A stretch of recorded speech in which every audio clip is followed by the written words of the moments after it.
Hello,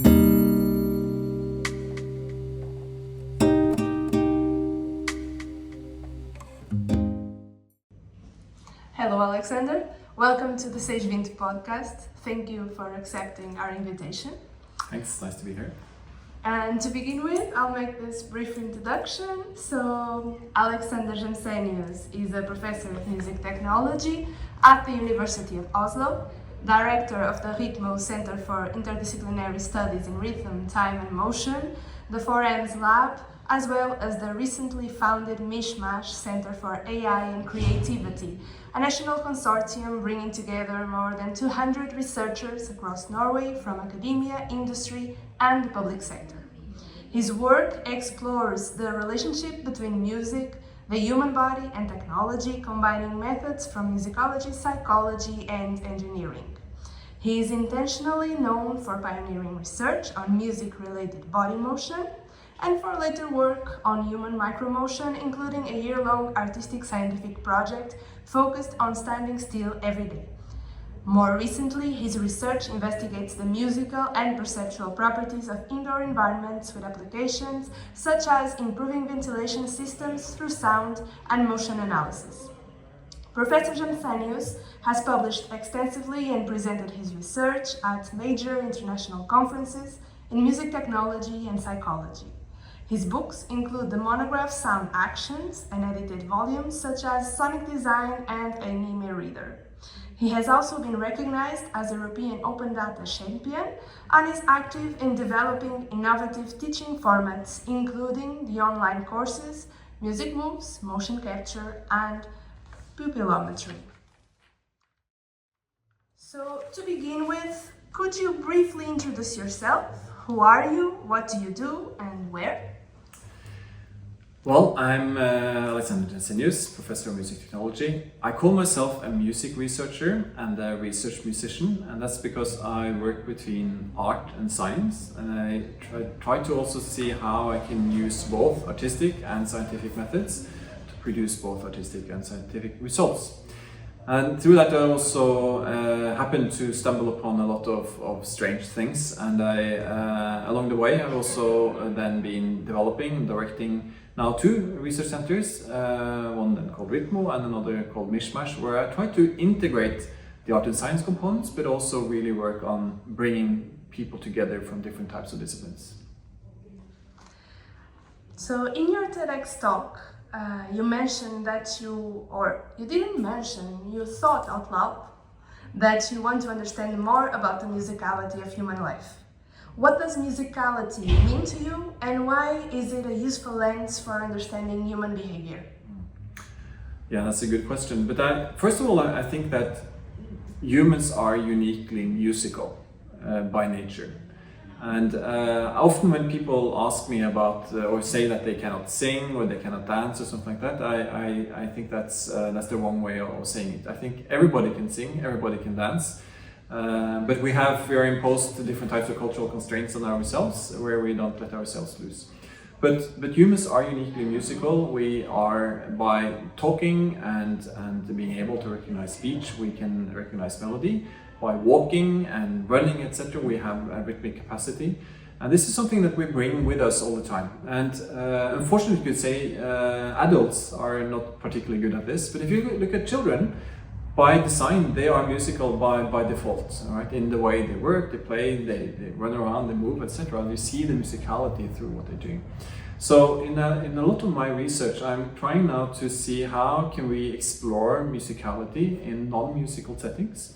And how can we also use and develop new technologies to allow people to be more musical again? And this is something I really think is fun, and it's adding a kind of a twist to everyday life. For example, in the sense of thinking, how can a boring office, for example, become more musically interesting, and how can it inspire something? By, for example, changing the ventilation system or the way if you can add a sound to the way you open the door and these type of things. This is the way I think that we can add kind of musicality to kind of normal life in a way, and also how music researchers can also engage with non-musical topics.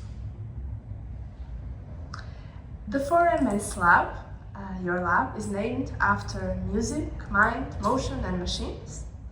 How do these 4 dimensions interact in your research? And you talked a little bit about it. And why is it important to keep them together rather than treating them as separate domains? Well, I've already spoken a bit about the music side of things, but if you think about the mind and motion, my approach is very much within a framework called embodied music cognition, where we think that mind and body are really connected. It's impossible to think about a mind without thinking about the body, and the other way around. And this used to be a radical conceptual framework, but I wouldn't say it's mainstream still, but we have a lot of now empirical evidence showing that mind and body are indeed connected. The challenge then for us as researchers is to try to continue to find more evidence supporting this claim, and that's why I've also been interested in exploring, for example, people standing still. Because if you try to not move at all and you hear music and then that actually makes you move more, that is also kind of part of an empirical evidence supporting that there is a connection there between what you hear, how your brain processes that, and also how your body responds to it. So this is one side of it, and this is of how we explore these type of things in the Forums lab. We study musicians, we study people moving to music, we study people standing still to music. We also increasingly studying not only music but also sound and other types of things as well. Again, pointing back to the idea that musicality can be seen in other things than only purely music. So that's for those parts. And then the final word, the machines. This is something that is coming in everything we're doing. I'm thinking about all sorts of technological systems as machines, and we're using them to analyze different types of music, mind and bodies.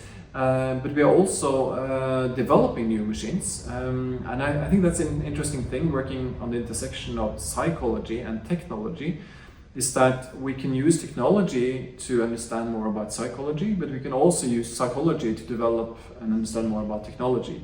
So again, I like to think of not separating terms into different categories, but trying to think of how can they connect, and also how can you also get into this type of iterative loops where they support each other.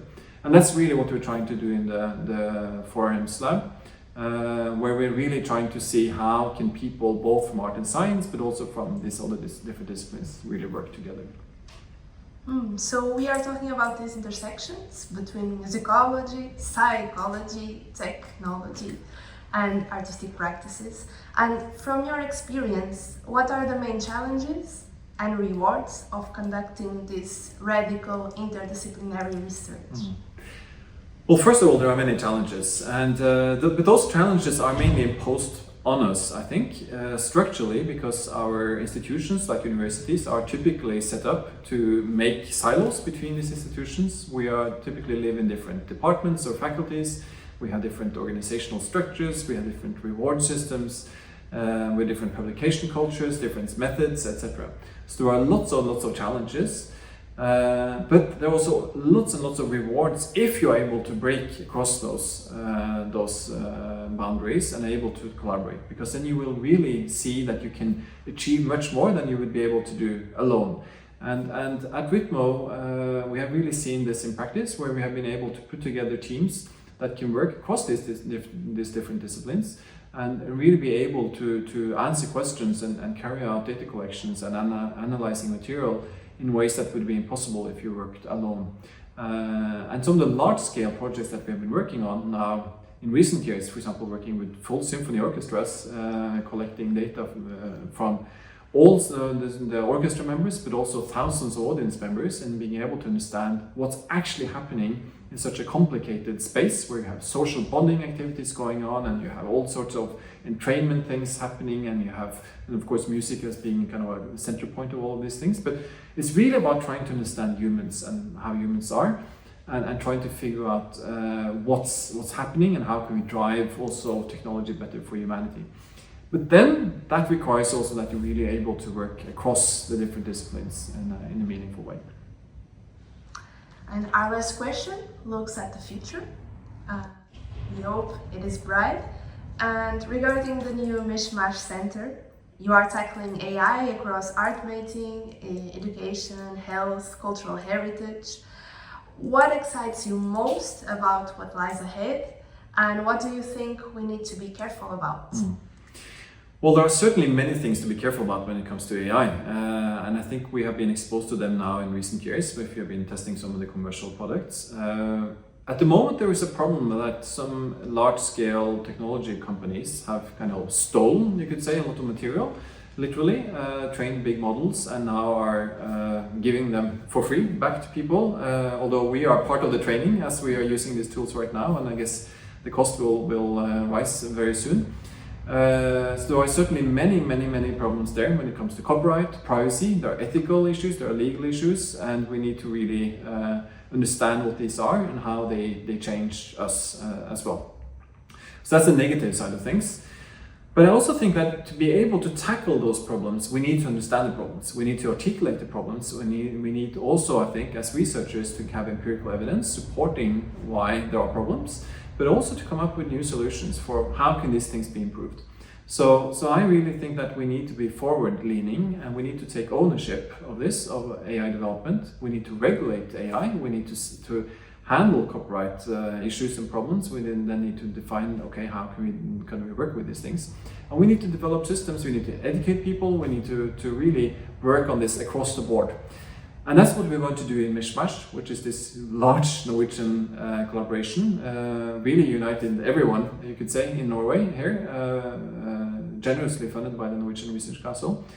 And really, it's really about scaling up in the way that we're doing. It's really through that, I think, that we are able to not necessarily solve the problem, but at least be able to work towards solving the problem and also build a bigger basis in Norway, but also in Europe, to be able to handle the future of AI.